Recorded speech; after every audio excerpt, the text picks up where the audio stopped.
Live right now is counterterrorism expert, former FBI agent, and NBC4 law enforcement analyst, Dr. Erroll Southers. Dr. Southers, thanks so much for being here.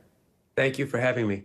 We have so much to discuss tonight. Let's start with the deadly shooting in Australia and what that means here. Law enforcement obviously stepping up patrols around temples and synagogues. That's to be expected. But what exactly are they looking for? Well, what we're looking for are people that are going to be going to those temples that might not normally be going there, because those people that are going to the congregations are people that live in the neighborhood. They're normally there. We know that we have to do this every holiday season, and we always do. But now we're asking people to be a little bit more vigilant. If you see someone that's not a regular parishioner or a regular person that comes to your church or your synagogue, let someone know. We want to make sure that this doesn't happen. You know, when these attacks happen around the world, even though it may not be the United States, it becomes a global challenge immediately. And so we have to make sure that although it was Australia, that this doesn't happen here in the United States.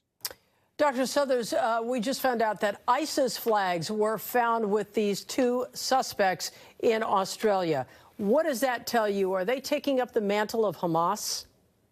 That's very interesting. Again, usually when ISIS does something like that, they'll claim credit for the attack. And I don't know that that's happened so far, but it is a signal that they were there. They weren't there mistakenly.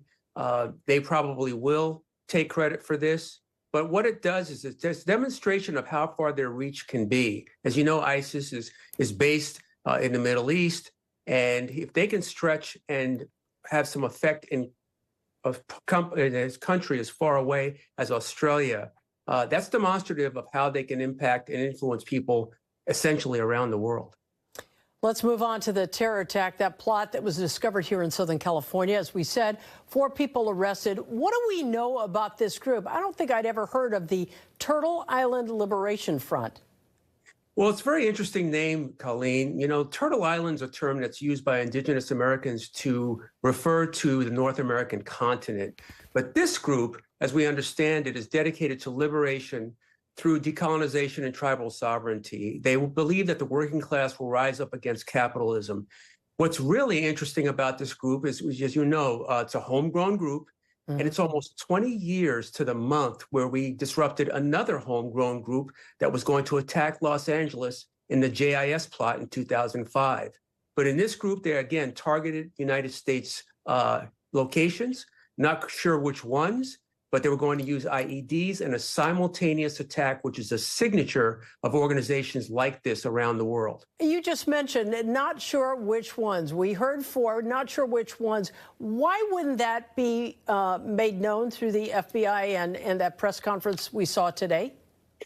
I'm certain that'll come out. There could be some particular reason why they haven't identified it just yet. Again, we don't want those locations to get into a frenzy for no reason. They don't want any other speculation to get ahead of the facts, but I'm sure that will come out.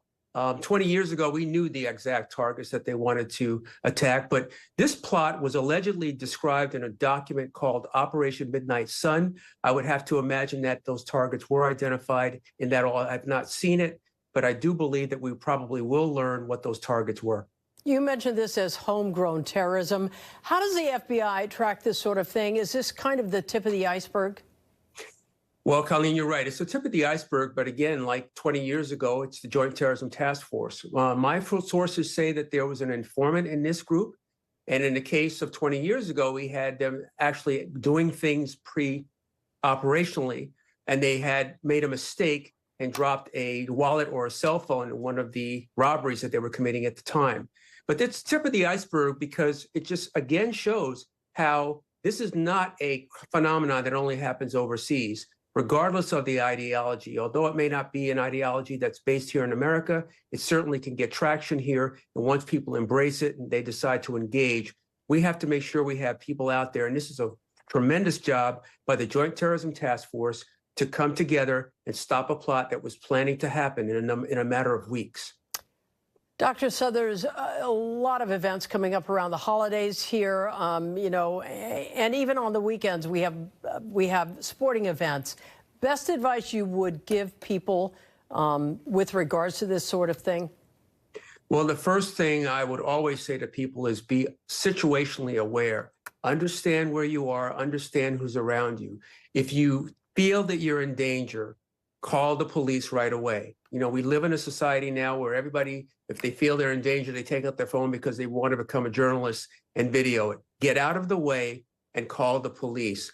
Most importantly, if you're going to be indoors, understand where the exits are. Look at where you're seated. How would you get out? That goes not just for a terror attack, it also goes for fire or other emergencies. But most importantly, be aware of your surroundings and pay attention. Everybody's glued to their phone. Everybody's looking down. By the time things happen, it's too late. But people are going to enjoy the holidays. We want them to. There's nothing to say that they can't. But it is very, very important today to understand what's going on around you. And if something doesn't sound right and doesn't look right, go with that sixth sense, because it may not be. All right, Dr. Erroll Southers, as always, thank you. Appreciate it. Thank you.